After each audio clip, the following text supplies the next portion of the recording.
Aleluia!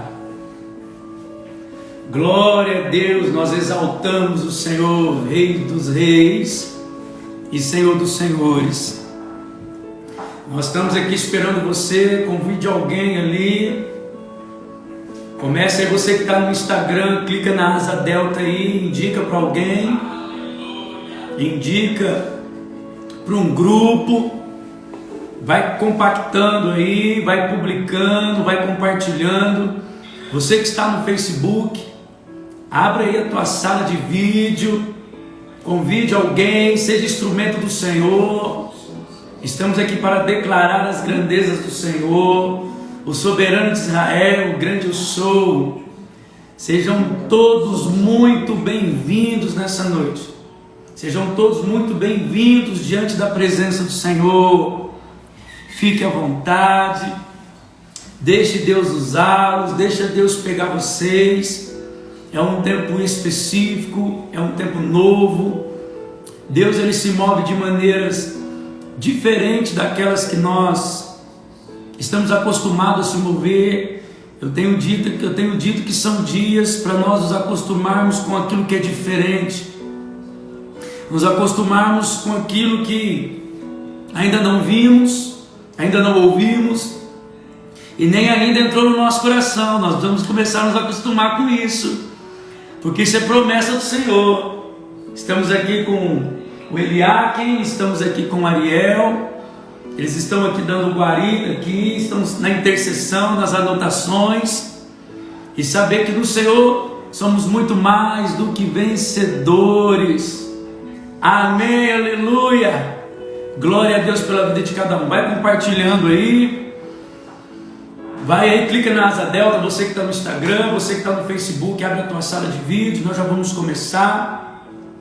Se você lembrar de alguém, um amigo, uma amiga, se você lembrar de alguém que precisa de uma palavra nesses dias de isolamento social, de distanciamento social, esses dias que as pessoas não estão podendo se abraçar, não estão podendo estar juntos. Se você lembrar de alguém que está precisando de um abraço, está precisando de uma palavra, está precisando de um direcionamento, está precisando de um propósito do Senhor nas suas vidas, no seu coração, eu desafio você. Amém? Continue aí, vai compartilhando. Não precisa estar abaixo dos convívios. Aleluia. Deus é maravilhoso. Deus é maravilhoso.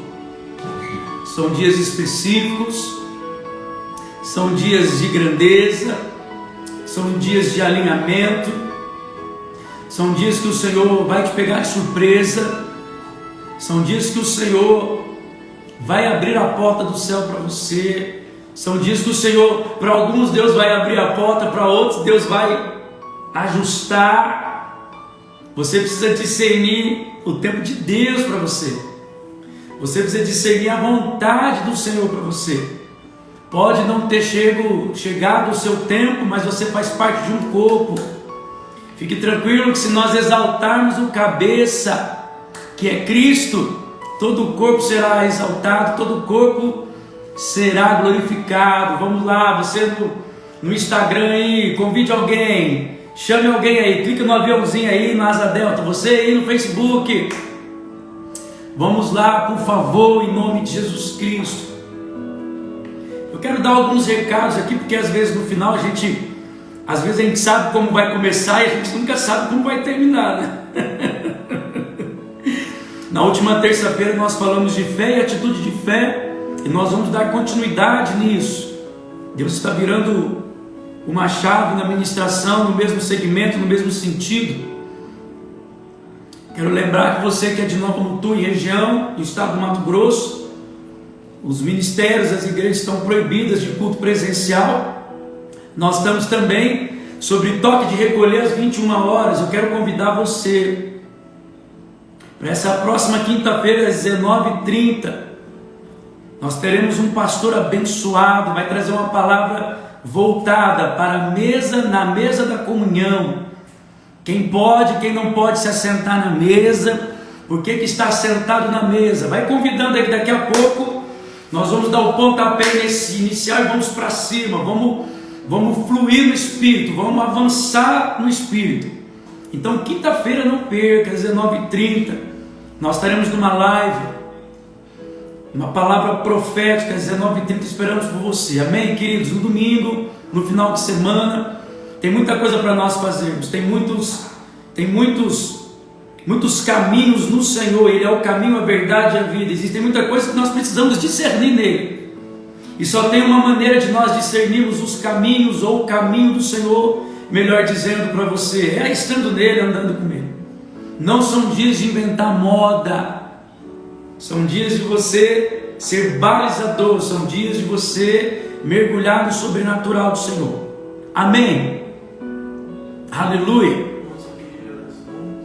É verdade, você que precisa de uma oração aí, no final nós vamos orar, como nós oramos na última terça-feira, vamos orar de novo. Você que está precisando de um objetivo, você que está precisando de força, você que está precisando de fé, você que está precisando de um amigo mais chegado que um irmão, vai colocando o seu nome, aquela situação que você acha que não tem jeito, mas antes da sua oração, antes de Deus receber a sua oração, antes de Deus receber o seu clamor, Deus quer receber você, amém, queridos? Glória a Deus. Vamos orar? Pai, nós adoramos o teu lindo e precioso nome. Obrigado pela sua grandeza, obrigado pela sua maravilha, obrigado porque tudo podemos no Senhor, porque o Senhor é quem nos fortalece. Ninguém é maior do que o Senhor, ninguém é melhor do que o Senhor. Nós estamos aqui porque nós precisamos de Ti, nós estamos aqui porque nós amamos pregar a Tua Palavra. Nós não estamos aqui pregando a Tua Palavra porque está todo mundo na mídia, está todo mundo fazendo live. Nós temos um encargo, nós não vamos parar de pregar o Evangelho, nós não vamos parar de proclamar o reino de Deus, nós não vamos parar de manifestar a vontade do Abba, independente dos decretos, independente dos toques de recolher. Nós estamos em oração porque a nossa região está sob ameaça de lockdown, mas nós não vamos parar, nada absolutamente pode calar um adorador. Nós estamos aqui com um encargo apostólico, nós estamos aqui com um encargo profético, e precisamos de você, igreja, precisamos de você, apóstolo, precisamos de você, profeta, pastor, evangelista e mestre, precisamos de você, membros inseridos em um corpo do qual a cabeça é Cristo, amém, glória a Deus. Ariel, o pastor Ariel, está tudo ok aí? Aqui, tudo bem? Tudo para cima, vamos para cima? Para cima. Aleluia. Eu só quero fazer uma recapitulação da última terça-feira. Na última terça-feira nós falamos de em todo tempo, né? E nós não concluímos porque foi um assunto de uma envergadura muito violenta, uma envergadura muito potencial. E eu me sentiria um pouco displicente se eu corresse por causa do tempo. Então nós entendemos no Espírito que nós iríamos parar onde nós paramos na última terça-feira, e nós iríamos continuar a partir daquele ponto. Na última terça-feira nós falamos do texto de Hebreus, em Hebreus capítulo 13, versículo 7, falando que nós precisamos lembrar dos nossos guias, dos nossos mestres, que pregaram a palavra do Senhor para nós, não apenas de uma forma verbalizada somente, mas também com a sua vida, também com o seu testemunho. E aí, na direção do Espírito, nós fomos desenrolando o texto, nós fomos falando de uma vida, nós fomos falando de uma fé robusta, nós fomos falando de uma atitude de fé. Falamos que o fato de nós declararmos eu tenho fé, de nós declararmos eu creio, eu acredito nas promessas do Senhor, eu creio naquilo que eu estou lendo na Bíblia para a minha vida, eu creio na vontade. Nós dizemos aqui, nós deixamos muito bem explanado que só isso não basta. Só dizer que você acredita, só você dizer que crê, não basta. No reino de Deus, querida, a palavra para ouvir, escutar e obedecer, chamar ou Shema Israel, ouvir, escutar e obedecer. Então, quando nós recebemos uma comunicação do Espírito, quando o encargo apostólico ou profético, nós recebemos através desses meios, dessas linhas, na plataforma dos 5 ministérios, quando nós lemos um texto bíblico, quando nós ouvimos uma mensagem, quando o Espírito Santo ministra conosco, nós ouvimos. E nós passamos a escutar de que jeito? Quando eu começo a pegar aquilo que eu escutei, aquilo que eu ouvi, e eu começo a aplicar a minha vida, comitantemente eu começo a não me envolver, mas comprometer a minha vida com aquilo que eu ouvi. Então, eu saio do primeiro estágio de ouvir, eu começo a andar no segundo estágio, que é escutar, e eu só vou concluir, só vou desfrutar, só vou construir, só vou chegar a um ponto de propósito se eu obedecer. Então nós falamos de fé e atitude de fé, falamos de pessoas que não têm medo de confiar em Deus, falamos de 2 alvos, né? Na última terça-feira nós falamos de 2 alvos de pessoas que você não pode delegar a sua confiança. Podemos delegar muitas coisas para muitas pessoas, mas o Caio não pode delegar a dependência, a confiança dele, a fé dele a outras pessoas. Eu não posso fazer com que outra pessoa acredite muito mais naquilo que eu ouvi de Deus do que eu próprio. E nós falamos de quando Raabe escondeu os espias da terra prometida, ela disse assim: faz 40 anos que nós estamos esperando vocês virem tomar posse daquilo que Deus que os tirou do Egito já deu essa terra por herança.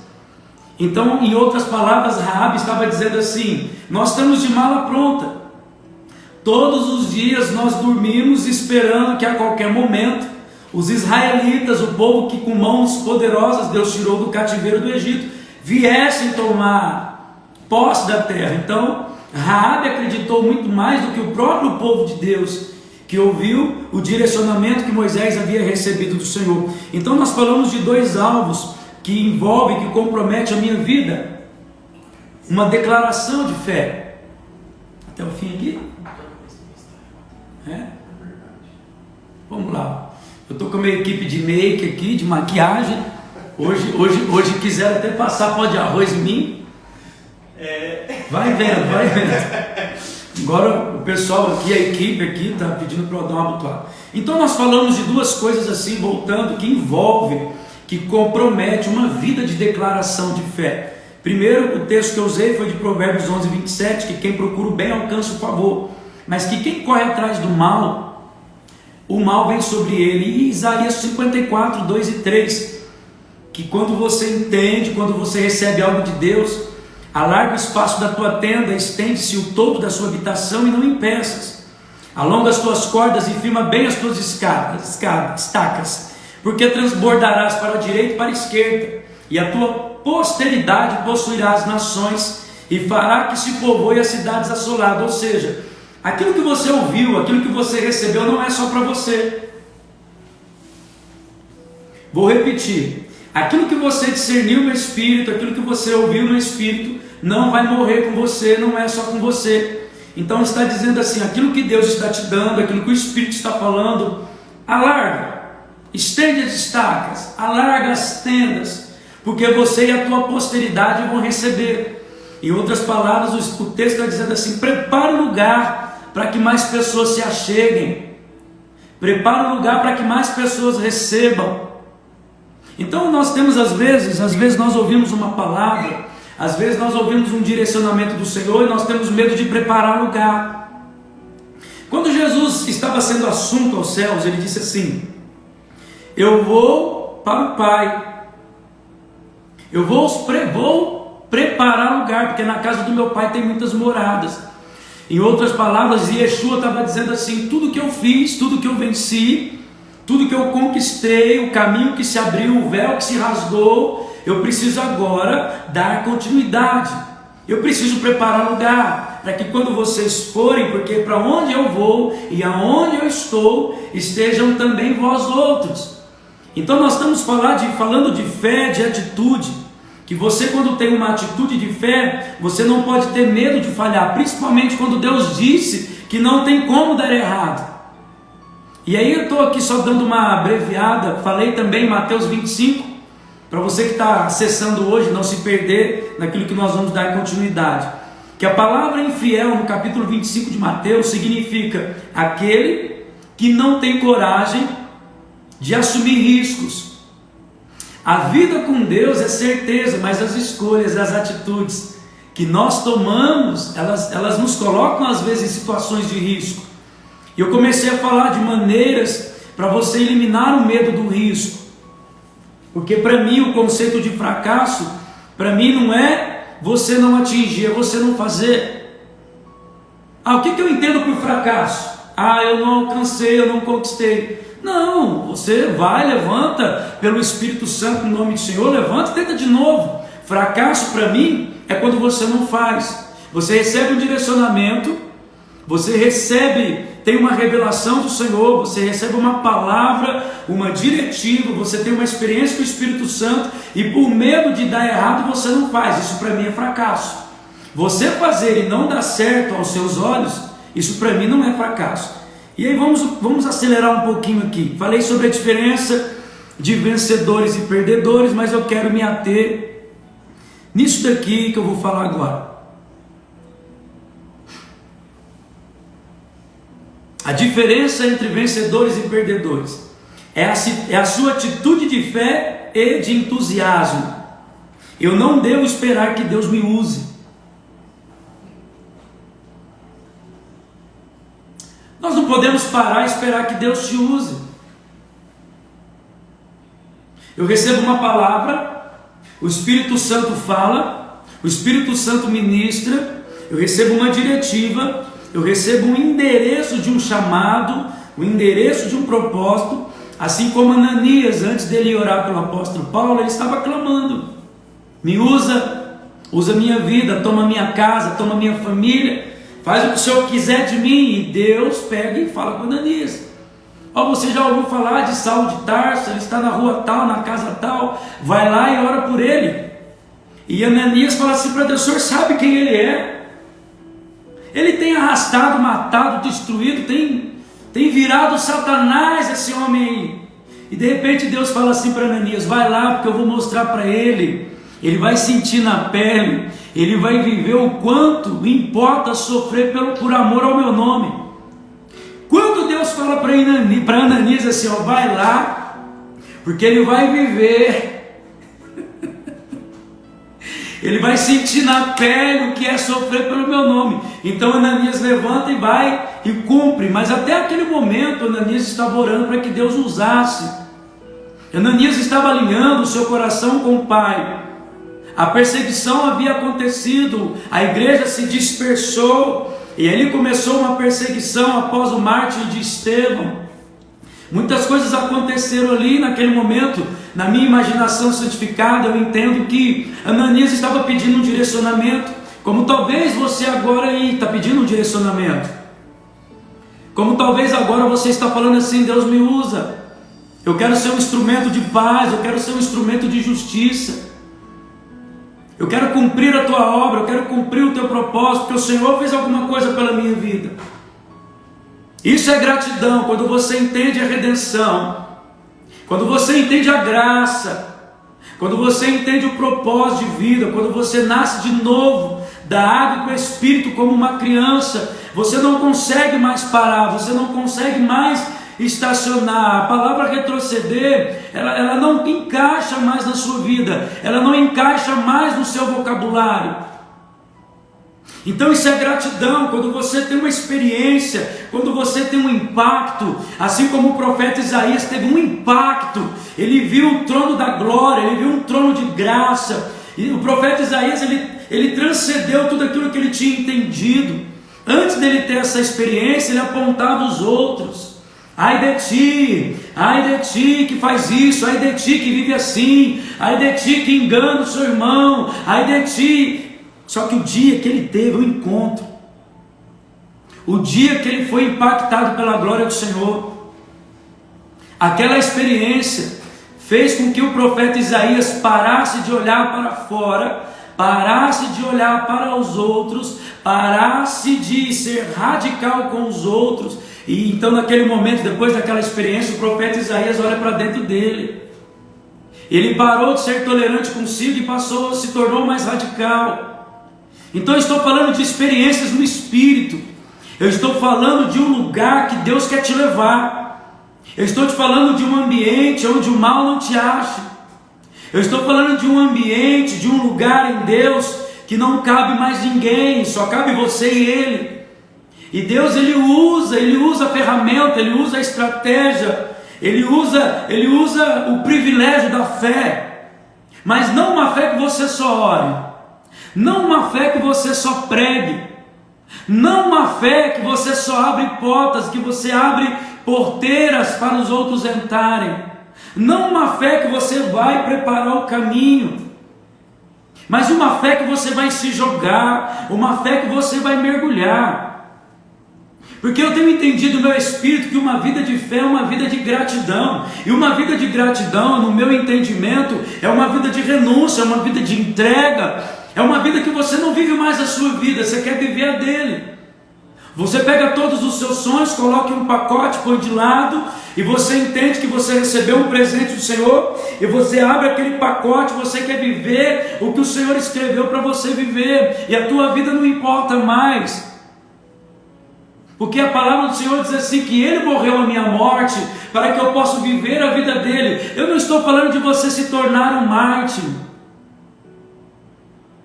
Eu estou falando de você se tornar um balizador nesses dias, de um pioneiro nesses dias, de romper limites, de romper barreiras, de romper protocolos, de romper impedimentos, resistências. Então, quando Isaías tem essa experiência, a vida dele muda, o ministério dele mudou. De um homem que apontava a falha, de um homem que apontava o erro, de um homem que descortinava aquilo que estava oculto nos outros, ele se tornou o maior profeta messiânico. Paulo fala sobre ele, as citações dele. Jesus fala muita coisa. Quando Jesus se revela na sinagoga, ele lê o texto de Isaías, uma revelação do trono da graça, uma revelação do sobrenatural do Senhor. Então, o que o Espírito Santo está falando com você nessa noite, continuando da última terça-feira, em todo o tempo, parte 2, aqui você pode colocar como parte 2, em todo o tempo viver uma fé inabalável. O apóstolo Luís tem dito isso nesses dias, que Deus está abalando o abalável para que o inabalável permaneça. Ei, deixa eu te falar uma coisa, está ventando do seu lado, está ventando à sua frente, está ventando a sua retaguarda, mas você não está balançando. Por quê? Porque nós somos como os montes de Sião, que não se abalam, mas no Senhor permanece para sempre. Mas nós não podemos ficar estagnados, orando para que Deus te use. Usa-me, Senhor.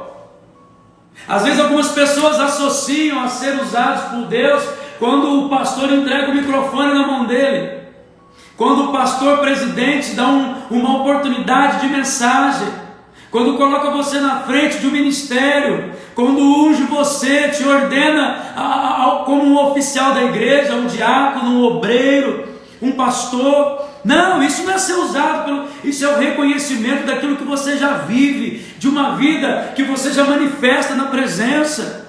Isso é uma consequência, isso não é uma oportunidade ministerial. Não é você ser usado quando o óleo cai na sua cabeça, porque o óleo sobre a sua cabeça, antes dele vir sobre a sua cabeça, ele precisa jorrar, brotar de dentro de você sobre as pessoas. Óleo está falando de presença, de manifestação da glória. Está falando de uma pessoa que não se ofende. Está falando de uma pessoa que se coloca, antes de você condenar, apontar, julgar alguém, você se coloca na dor dessa pessoa. Isso chama-se, isso é intercessão, colocar na dor. Não, isso é compaixão. Quando eu me coloco no lugar da dor do meu irmão, da perda do meu irmão, da tristeza do meu irmão, quando eu me coloco no lugar, não é intercessão, é compaixão. E quando que eu transformo compaixão em intercessão? Quando eu abraço o meu irmão e digo para ele: tu não vai chorar sozinho não, vou chorar junto.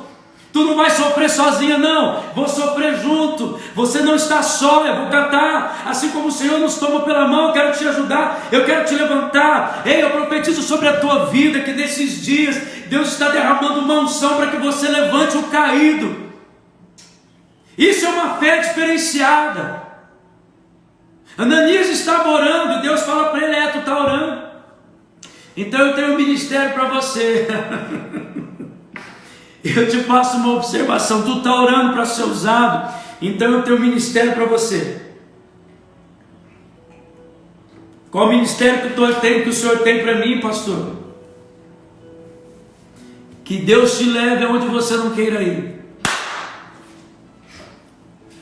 Esse é o ministério. Renúncia. Deixa eu te falar uma coisa. Renúncia não é você vender tudo que tem e dar aos pobres, como Jesus pediu, requeriu do jovem rico. Jesus não queria nada dele, Jesus queria ele. Renúncia, meu amigo, é você ir para um lugar que Deus te mandou e você não quer ir. Deus enviou Jonas. O que aconteceu com Jonas? Deus não levou Jonas para Nínive para amaldiçoar ou para abençoar aquela terra. Não. Deus enviou Jonas para Nínive para trabalhar na vida de Jonas, para trabalhar no caráter de Jonas, para ensinar a compaixão de Jonas a Jonas.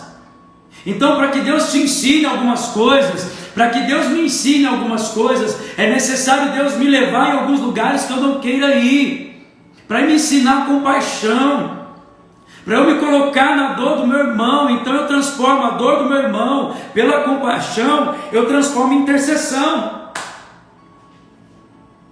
Então, querido, deixa eu te falar, essa é a diferença daqueles que vencem e daqueles que perdem. Aqueles que vencem, eles não acreditam, eles não colocam um prazo de validade naquilo que eles acreditam, eles continuam acreditando. Quando Jesus, interpelado por Jairo, um chefe da sinagoga, quando eles estavam chegando até a casa de Jairo, alguns amigos da casa de Jairo vieram ao encontro e disseram assim: olha, pode pedir para Jesus voltar. Não tem mais jeito, acabou. Pode liberar Jesus, porque a tua filha já morreu. Nossa tradução de Marcos 5 está dizendo assim, que quando Jesus ouviu isso, não deu ouvido a tais palavras, e disse para o chefe da sinagoga, disse assim: não temas, crê somente. No original do grego não está escrito assim. No original Jesus não disse não temas. No original Jesus disse assim: continue crendo. Por que Jesus disse continue crendo? O que nós podemos aprender com isso, Ariel? O que nós podemos aprender com isso, Kim? Quando você recebe uma palavra de Deus, do outro lado, diante de você, o diabo vai querer se opor. Ele vai usar pessoas para dizer que você não pode, que não tem jeito, que acabou. Cara, todas as vezes que Jesus disse eu vou com você, algo extraordinário aconteceu. Todas as vezes que Jesus disse para alguém: olha, eu vou com você, você não está sozinho, vamos junto, coisas extraordinárias aconteceu. E eu vou te falar algo nessa noite com muita autoridade, propriedade e sobriedade. Jesus está dizendo para você nessa noite: eu vou com você. Quando Jesus estava na casa daquele homem lá, Zaqueu, que cobrava imposto, que roubava todo mundo, Zaqueu, em determinado momento, ele começa a falar o que ia fazer. Olha, eu vou dar os bens, eu vou pagar isso, eu vou fazer aquilo, eu vou consertar isso. E Jesus no canto ali, festejando. Mas quando Zaqueu disse assim: a todos a quantos eu defraudei, eu vou restituir 4 vezes mais. Ali tudo, Jesus para tudo. Jesus disse assim: para tudo. E Jesus levanta assim: hoje houve salvação nessa casa. Porque não adianta, naquele momento ali, naquele momento de Zaqueu, o só se arrepender não bastava. Na vida de Zaqueu, o só se arrepender não era suficiente. Ele tinha que restituir. Renúncia para mim é isso, você permitir que Deus te leve em lugares que você já até orou: Senhor, me usa onde o Senhor quiser, menos em tal lugar, me usa para qualquer ministério, menos em tal ministério, me use para salvar todo tipo de pessoa perdida, menos tal povo. E são nesses lugares que às vezes que você está orando para não ser, para não fazer, para não estar, para não ir, para não entrar. Talvez são nesses lugares que Deus está levantando de uma forma específica. Então existem coisas na minha vida e na sua vida, fé e atitude de fé. Então quando Jesus entra na tua casa, entra na tua vida, para alguns o só se arrepender é suficiente, para outros não. Precisa se arrepender e restituir. Tem coisas talvez que o Caio, em relação a Cris, a sua esposa, ele se arrependeu, mas teve coisas que eu tive que restituir. Tem coisas que eu fiz com o meu filho que eu me arrependi, mas não adiantava apenas se arrepender, eu tinha que restituir daquilo que eu defraudei. Então, querido, olha, não adianta, você precisa ter uma fé e uma atitude de fé. Você não tem que esperar Deus te usar, você tem que confiar nele para que ele te use. Ananias estava orando, me usa. Ele estava tomando um refrigério da perseguição, ele estava orando. Na minha imaginação santificada, eu entendo assim que Deus estava procurando alguém para usar, e ele encontra um homem orando. Quando Deus encontrou Ananias orando, disse assim: cara, é esse cara. É esse cara que eu vou usar. Está todo mundo aí orando para se proteger da perseguição, mas esse aí está orando para ser usado. Porque tem uma diferença, você pode orar 10, 20, 30, 40 horas. A diferença é o que, o porquê, o que está motivando você no seu tempo, período de oração. Talvez muitos estavam orando para serem protegidos da perseguição. Talvez nós estamos vivendo isso. Muitos talvez estão orando para que não pegue Covid, que ninguém que vocês conheçam sejam acometidos desse vírus. Mas não são dias de você orar por proteção. Porque a palavra do Senhor, ela atesta isso. Ela nos baliza, ela nos blinda. Cai 1000 ao nosso lado, 10.000 à nossa direita, e nós não seremos atingidos. Isso é uma atitude de fé. O que é uma atitude de fé? Que no meio desse caos, no meio dessa desordem toda, que você sabe, empresário, grande, médio, pequeno, você sabe o que eu estou falando, pastor, médio, grande, pequeno, porque não existe ministério, não existe igreja pequena, existe igreja em ascensão e crescimento. Porque a igreja de Jesus nunca nasceu pequena. Mas você sabe o que eu estou falando desses tempos, que às vezes nós estamos orando para Deus nos guardar, estamos orando para Deus nos proteger, e a atitude de fé não é essa. A atitude de fé é: Senhor, mostra para mim que nesses tempos, nesses dias, nessas privações, adversidades, traga à luz do meu espírito como eu posso ser relevante nesses dias. Não é eu entrar na minha casa, me guardar, me proteger, ninguém sai. Não, cara, existem pessoas que estão morrendo. Não estou falando por causa de uma morte física. Eu estou falando de uma morte na alma, de uma morte no espírito.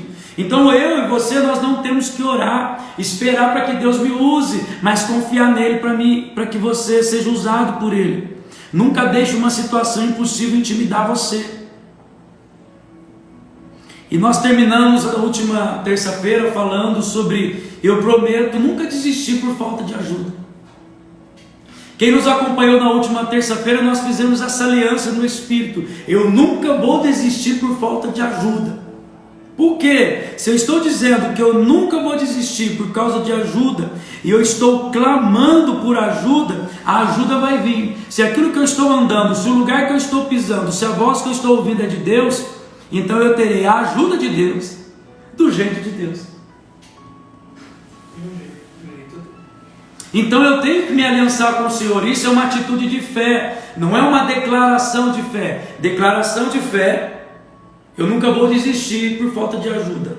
Atitude de fé é eu andar nesse lugar. Porque se eu estou ouvindo Deus, se eu estou sendo direcionado pelo Senhor, eu vou ter a ajuda de Deus. Então não tem como, Deus sempre vai mandar trabalhadores para a sua seara. Então eu quero agora aqui entrar na segunda parte da mensagem. Você aí, que está no Instagram, clica aí na asa delta, nesse aviãozinho aí, na barra inferior aí, convide alguém. Você que está no Facebook aí, continue com o vídeo, compartilhe nos grupos, abra uma sala de vídeo aí.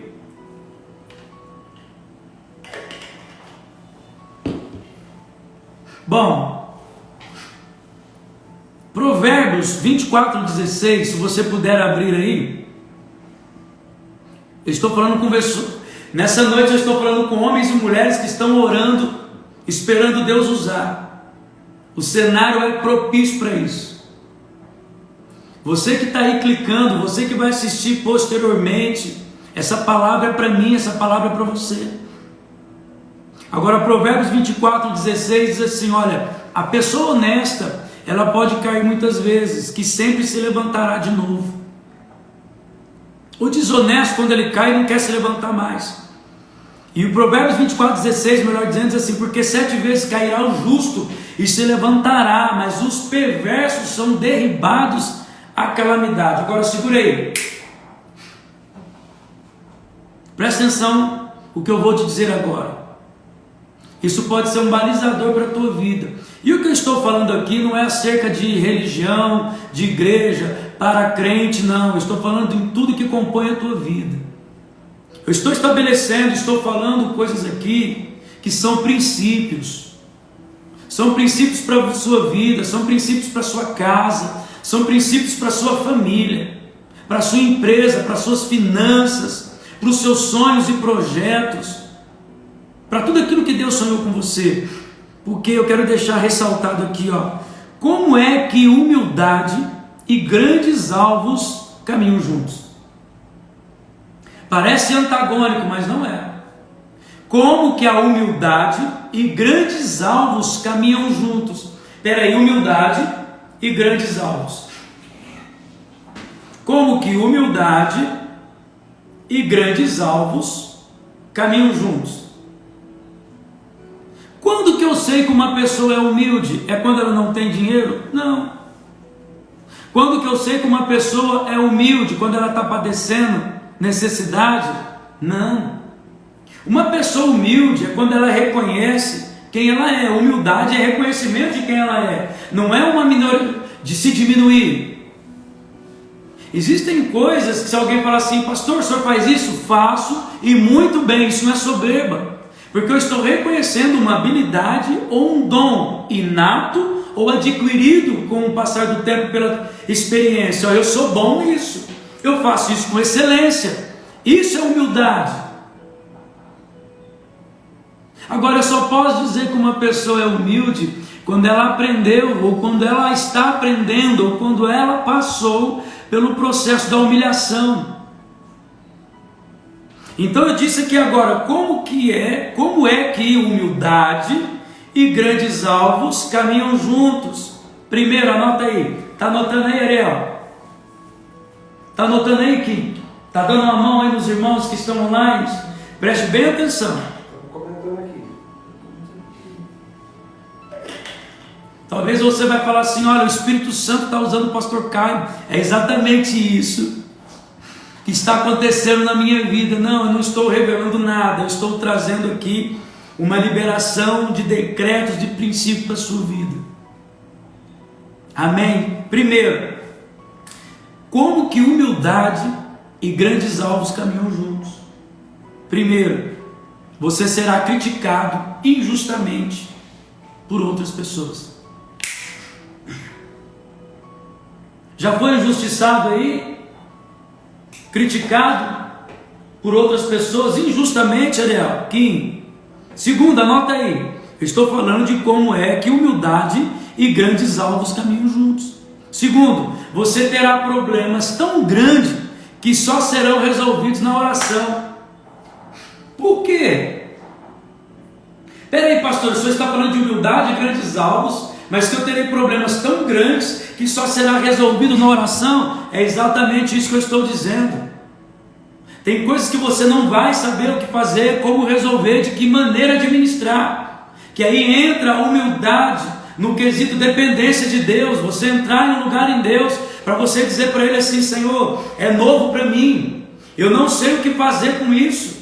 Me ajuda, Espírito Santo, me traga clareza, e o Espírito Santo vai trazer clareza. Mas para que você seja humilde, para que você entre nesse lugar de dependência, os problemas precisam ser grandes, para que você entre nele pela oração. Terceiro, isso é comum.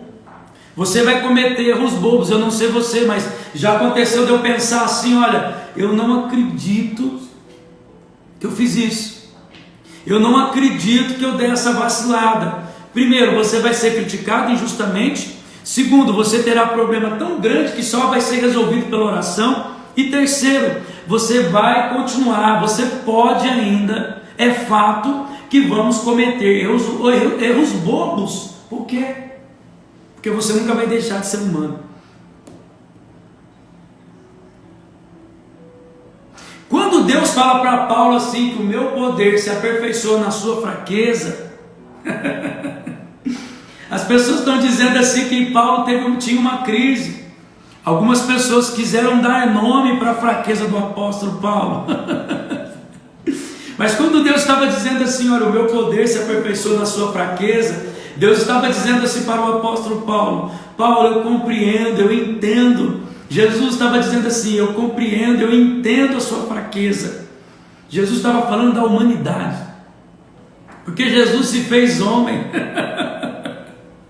Só pode entender a sua fraqueza quem já passou por onde você passou, e quando saiu, te ajudar a sair. Não é como aqueles homens, quando Paulo foi mordido por uma víbora. Paulo foi instrumento do Senhor para salvar aqueles homens do naufrágio.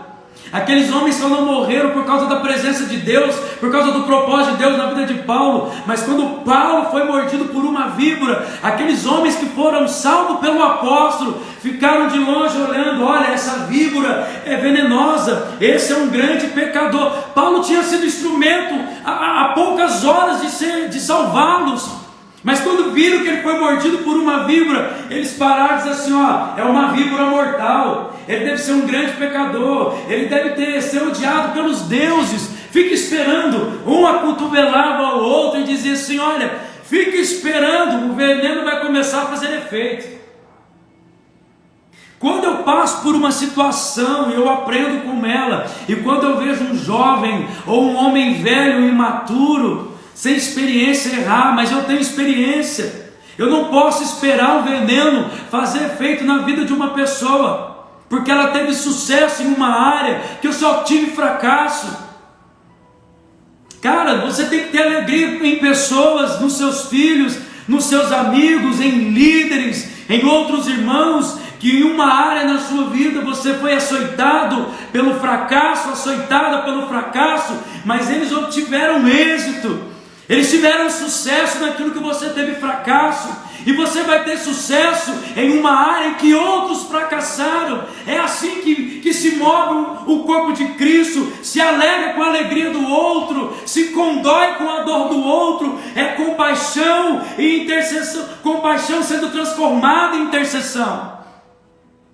Primeiro, você vai ser criticado injustamente. Segundo, você vai ter problema tão grande que só vai ser resolvido na oração. Terceiro, você vai cometer erro bobo, porque você é humano. Então Jesus disse para Paulo, o meu poder se aperfeiçoa na sua fraqueza. A divindade, o divino, o sobrenatural, o transcendente que há em mim, que eu sou, que pelo meu Espírito agora habita em você, vai te fortalecer.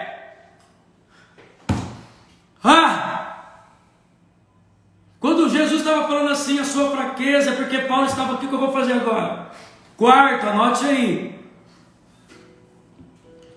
Já falei o primeiro, o segundo, o terceiro, quarto. Os seus sonhos serão tão grandes que você fracassará, a menos que Deus faça um milagre.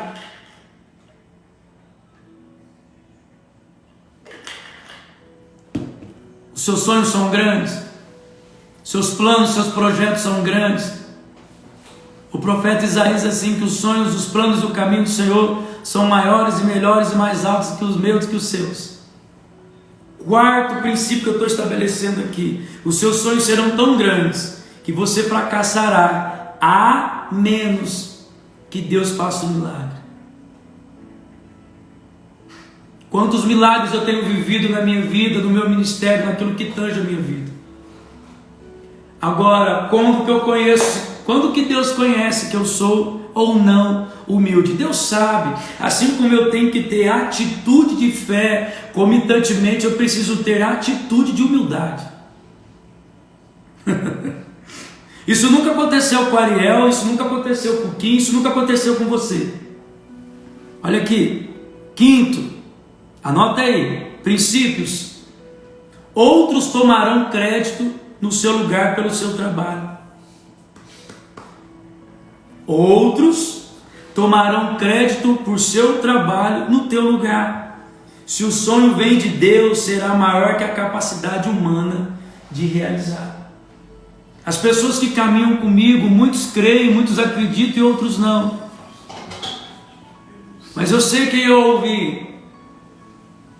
Eu posso cometer erros bobos, humanamente falando, na minha fraqueza, na minha humanidade, mas aquilo que eu escuto no meu espírito, eu não me lembro qual foi a última vez que eu ouvi, discerni, entendi o tempo do Senhor e me joguei, que eu errei. Porque eu procuro viver uma vida de oração. A questão da confiança em Deus e em mim, olha que interessante. Qual é a questão? Então eu falei de 5 princípios aí, eu vou repetir o quinto. Outros tomarão crédito no seu lugar pelo seu trabalho. Se o sonho vem de Deus, será muito maior que a sua capacidade humana de realizar. Mas eu quero deixar um adendo aqui. A questão da confiança em Deus e em mim. Quando que eu estou confiando em Deus e quando eu estou confiando em mim? Presta bem atenção. Tudo que Deus faz em nós, por nós e através de nós, Ele o faz pela sua graça, por meio da sua fé e pela sua palavra. Efésios 2, 8, 9 diz assim, que todas as obras, todo o propósito de Deus, Deus as escreveu, Deus as desenhou, Deus as construiu, Deus forjou, para que eu e você andássemos nela. Então existe um caminho de propósito para você andar, que Deus criou. Graça, deixa eu definir graça aqui. Eu não quero falar da etimologia da palavra, que você sabe que o significado de graça é favor imerecido, mas eu quero falar de uma atitude.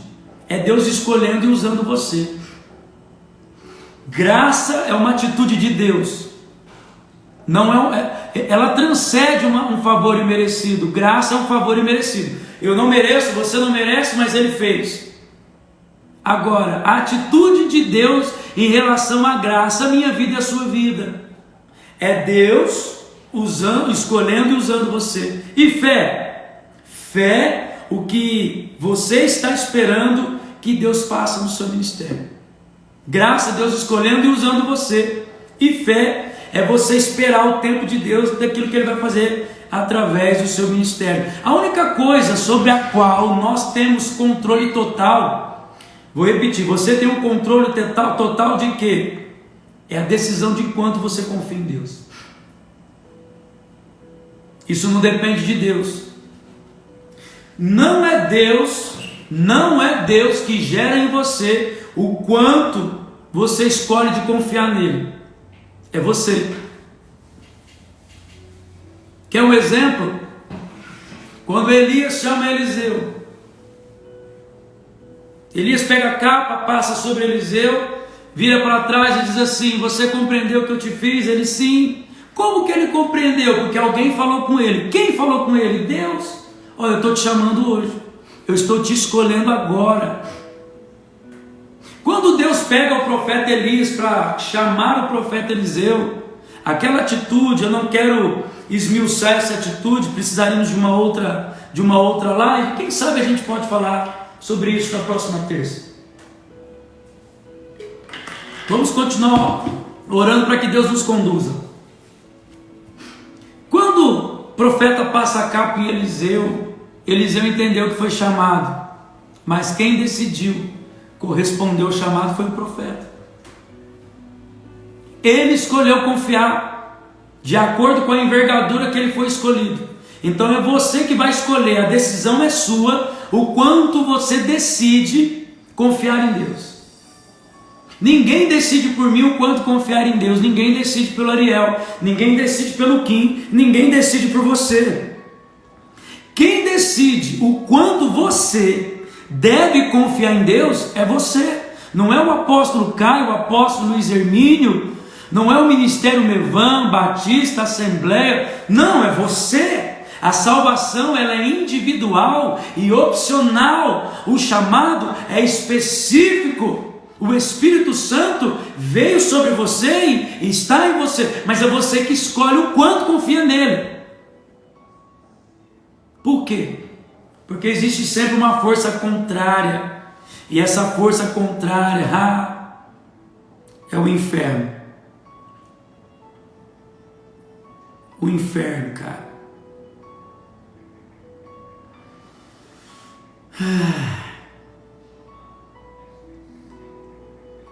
Existe alguma coisa contrária à sua vida? Você foi chamado para um propósito. E sempre o inferno vai querer te opor. Como que você vence isso? O inferno é covarde. Eu poderia exemplificar aqui as atitudes de Satanás através dos covardes amalequitas, que está em Deuteronômio 25:17. Eles foram tão covardes que eles usaram uma estratégia covarde. Eles não tentaram um acordo com o povo de Deus atravessando o deserto, nem chamaram Israel para uma guerra. Fizeram outra coisa. Eles ardilosamente agiam por detrás.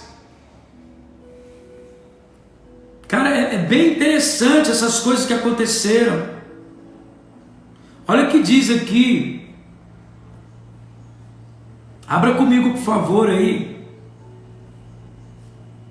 Eu vou ler o texto, eu não ia ler não, mas eu vou ler, para nós encerrarmos em cima disso. Sobre em todo tempo confiar no Senhor, em todo tempo ter uma atitude de fé. Olha aqui, Deuteronômio 25:17.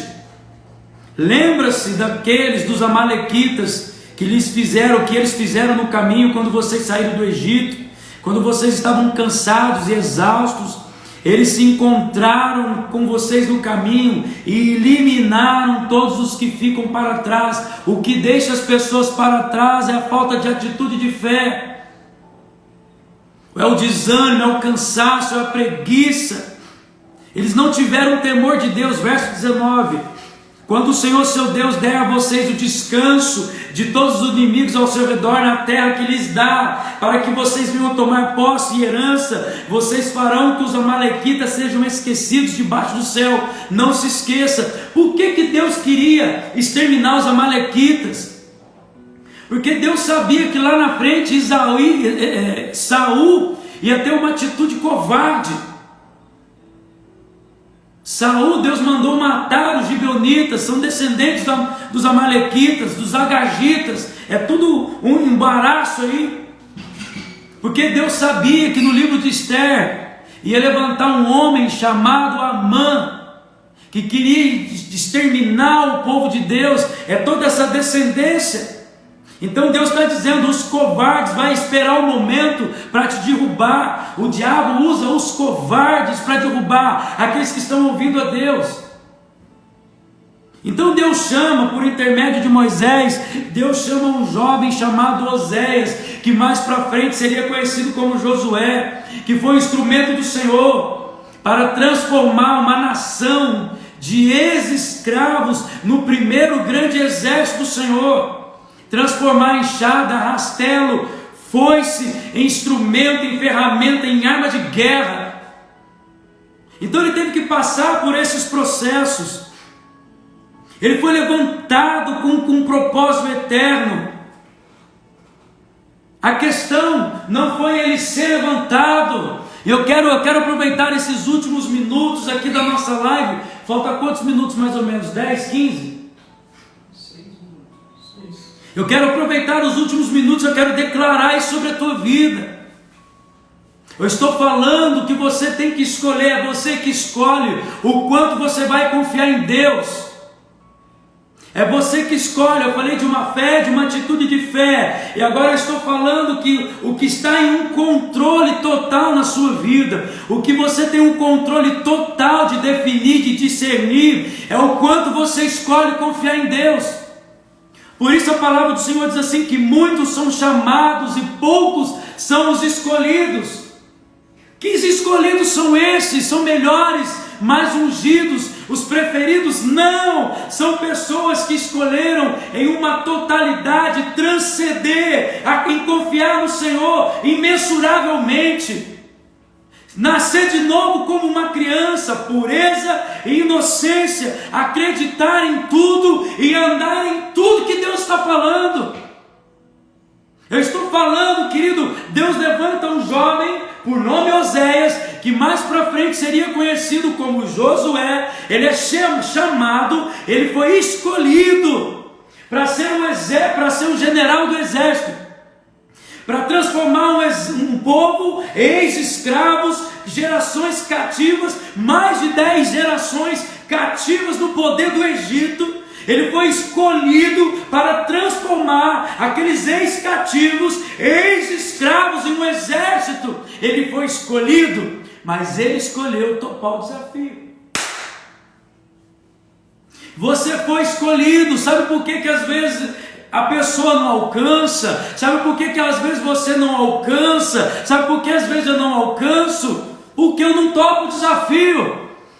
Uma vida com Deus, uma chamada com o Senhor, um ministério, um legado, um chamado, um propósito, é um desafio sucedendo o outro, é um desafio após o outro, é uma resistência após a outra, é uma decisão infinita após a outra, incisiva após a outra. Uma vida com Deus é uma vida de desafio, de renúncia e de escolha, o quanto você confia nele.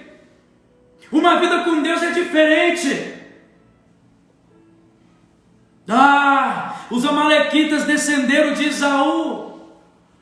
O que nós iríamos esperar de uma descendência de um homem que, por causa de fome, por causa do estômago, por causa de um cansaço, ele então troca o seu direito de primogenitura por um prato de lentilha? O que nós esperamos de uma geração, de uma descendência que descende de uma pessoa que escolheu agradar o estômago, não se esforçar, não topar o desafio por causa de um prato de lentilha? Então o meu desafio para você nessa noite, o meu propósito, um legado, um princípio que eu quero deixar nessa noite para nós finalizarmos aqui.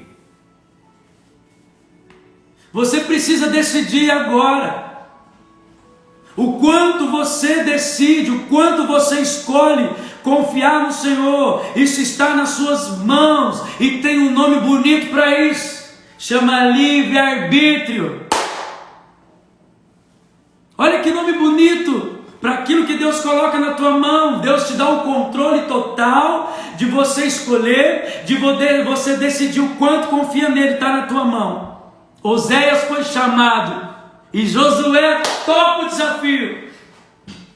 Todas as vezes que Deus chama você e você topa o desafio, chaves são viradas, coisas são transformadas na sua vida. Aquilo que parecia distante está perto, aquilo que estava desfocado, Deus traz um foco. Porque Deus só pode trazer clareza para quem avança. Deus só pode trazer clareza para quem quer, para quem escolhe o quanto, o tamanho da envergadura de ser usado pelo Senhor. Então é plenamente possível grande humildade e grandes alvos caminharem juntos, porque você escolhe o quanto confia nele. Amém. Em todo tempo é plenamente possível. Agora você vai definir qual legado que você vai deixar para a sua geração, para essa geração, para a sua descendência. O que vai definir o que você vai deixar, o que você vai perpetuar, é o quanto você escolhe confiar no Senhor. Eu quero orar por você, eu quero orar pela sua vida. Compartilhe esse vídeo, seja pelo Instagram, seja pelo Facebook, compartilha. Que essa palavra destrave e ative pessoas, virem chave em vida de pessoas. Que Deus te abençoe poderosamente e que essa palavra continue a ministrar em você. Mas se você for escolher só uma coisa para pegar nessa noite, Deus colocou um controle total na tua vida, o quanto você escolhe confiar nele, e tem um nome bonito para isso, e se chama livre-arbítrio. Deus te abençoe, você, a sua casa e a sua família. Em nome de Jesus. O Espírito Santo continue ministrando. E você vai dar endereço, destino para essa mensagem nessa noite. Você vai finalizar ela em nome de Jesus. Beijo no coração, Deus abençoe e até a próxima terça, se Jesus não voltar antes.